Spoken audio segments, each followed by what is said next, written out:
Bon alors aujourd'hui on va parler des travaux, on va parler du montant des travaux, notamment dans les petites villes. On est parti.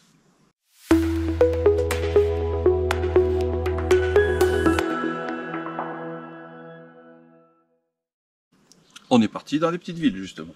Alors effectivement, petite ville c'est quoi? Petite ville c'est, on va dire, moins de 15 000 habitants, moins de 10-15 000 habitants. Ok, ce qu'il faut comprendre, c'est que on va gérer le risque en fonction de la proportion des travaux par rapport au prix du bien.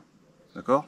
Alors pourquoi les petites villes? Déjà, les petites villes c'est bien parce qu'on peut aller trouver de la rentabilité. C'est là. Oui. C'est pas parce que c'est une petite ville qu'il y aura de la rentabilité, mais tu vas trouver plus de rendement dans les petites villes. Plus de rendement dans les petites villes. Moyenne. Voilà. En moyenne, voilà. C'est une généralité. Mais il y a un danger. Oui, d'ailleurs, si tu te poses des questions sur la taille des villes, tu as des vidéos sur notre chaîne YouTube dans lesquelles tu as toutes tes réponses. C'est quoi le danger? Alors, un des dangers, c'est le montant des travaux. Ouais. Ben oui, parce que dans la petite ville, le prix du bien, il va être bas. C'est d'ailleurs pour ça que tu vas avoir de la rentabilité. C'est pour ça qu'on y va. Voilà. Donc tu vas, je te rappelle, avoir le prix de l'immobilier qui est plus bas et le loyer qui est plus bas, mais en proportion, tu es gagnant et c'est pour ça que tu as de la rentabilité. Mais il y a quand même un danger, c'est que tu sois dans la grande ville ou dans la petite ville, le montant des travaux, il est sensiblement identique. Il est un peu plus cher dans la grande ville, mais c'est sensible. C'est sensible, c'est à peine. Ouais, c'est ça. Voilà. C'est-à-dire que c'est une généralité encore une fois, d'accord, hein, on va mettre quand même les warnings qui vont bien.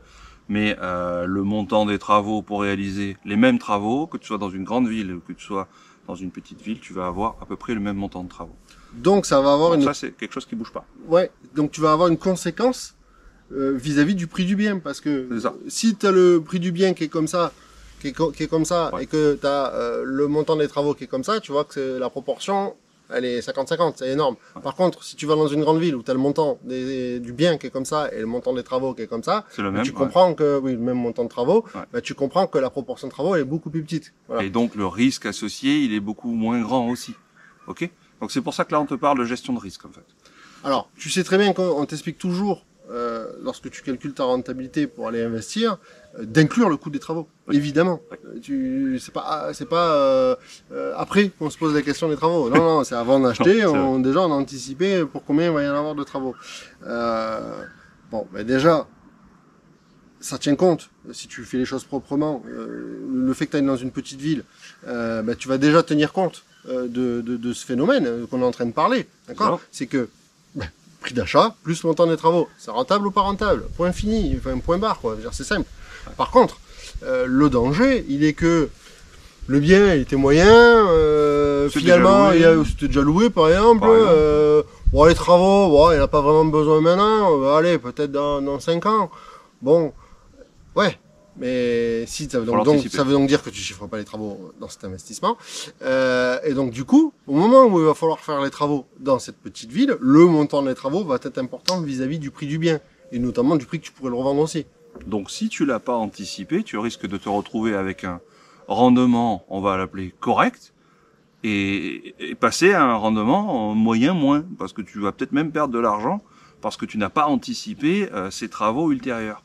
Alors on te demande pas évidemment de penser à la remise, réhabilitation dans 20 ans.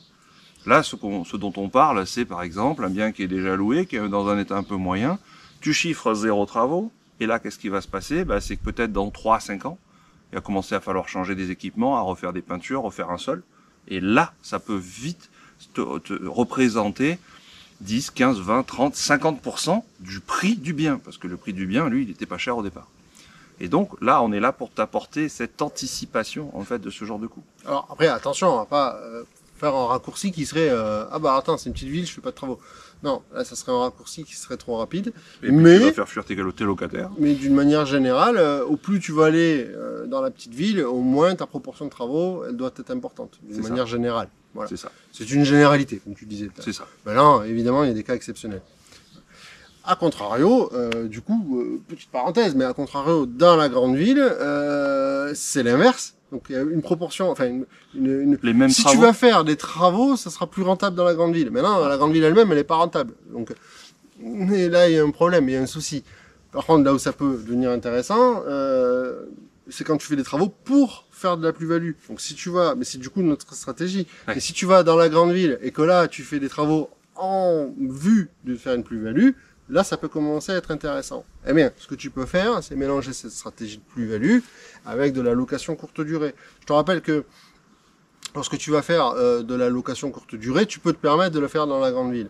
D'accord? Parce que tu vas avoir de la renta. Alors, c'est sûr, si on en a déjà parlé dans d'autres vidéos, mais si tu vas me faire de la location courte durée dans de la petite ville ou ville moyenne, là, tu vas avoir des rentas de dingue. Là, tu exploses, c'est clair. Tu vas faire plus de 20%. Maintenant, si tu veux absolument partir sur une stratégie qui est entre les deux, entre plus-value et mixte et proche de chez toi probablement, tu peux partir sur de la rénovation en ville, en grande ville, d'accord, plus location courte durée pour pouvoir être en cash flow positif en fait. C'est ça va compenser. Voilà. Et ensuite tu revends et tu referas ta plus-value quand tu désireras revendre. Alors petite précision, si c'est pour le mettre en location 6 mois, 1 an, le mets pas en location. Habite dedans. Tout simplement parce que si tu l'as mis en location, ce sera une résidence secondaire avec la plus-value qui va avec. Or, si tu habites dedans, ça sera non imposé. Voilà. Exonéré de plus-value. C'est juste la petite parenthèse fiscale. Voilà, c'est ça. Si la vidéo elle t'a plu, tu nous mets un petit pouce vers le haut, tu t'abonnes à la chaîne, tu n'oublies pas de cliquer sur la petite cloche pour activer les notifications. Comme ça, tu verras nos prochaines vidéos. Et si tu veux nous poser tes questions en direct, en live, c'est possible. Comment faut faire, Renaud? Ouais, il suffit d'aller cliquer sur le lien que tu as mis dans la description, où là, tu vas venir t'inscrire dans notre groupe privé, notre groupe Facebook, dans lequel on fait très régulièrement des lives pendant 20-30 minutes. On discute avec toi, on choisit un thème, on discute avec toi, tu viens nous poser tes questions et on y répond avec plaisir. Donc on te dit à bientôt en live ou dans une prochaine vidéo. Ciao, ciao. Ciao.